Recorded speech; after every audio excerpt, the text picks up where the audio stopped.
Here's some business advice that's blindingly obvious once you know it. It's okay to be mediocre.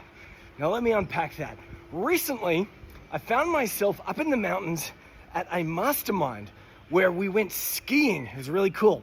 And I found myself hanging out with this guy, Omar Zenhom. Now, if you recognize the name, that's because he is one of the top podcasters in the world. His show, The $100 MBA, is frequently ranked by people in the know as one of, if not the top business podcast in the world. And we were talking about podcasts, and he said, don't bother unless you want to create something that's really great.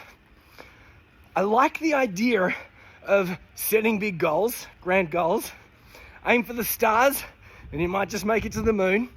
But I also know that humans aren't wired that way.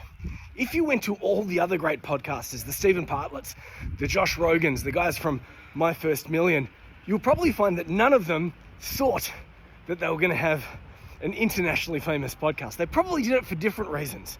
They had a niche that they needed to scratch. Maybe they were bored. Maybe they thought it could generate a little bit of exposure for their business. They went out to do it in a way where they wanted to create something that was significant and great.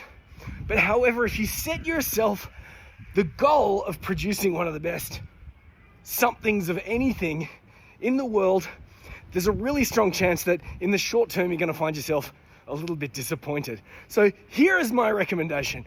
When you go out and you want to create something new, prepare to be mediocre for a while.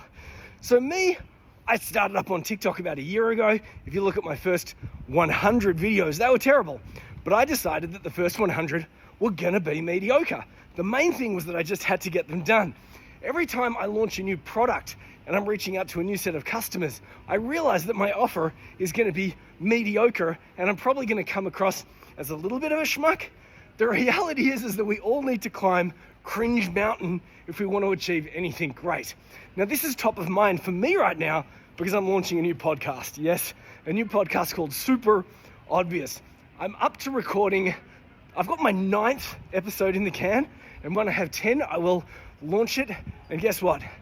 The 9 out of the 10 so far have great guests, really inspiring and interesting people, but I look at them from my perspective and my skill, the production standards, a little bit mediocre. But you know what?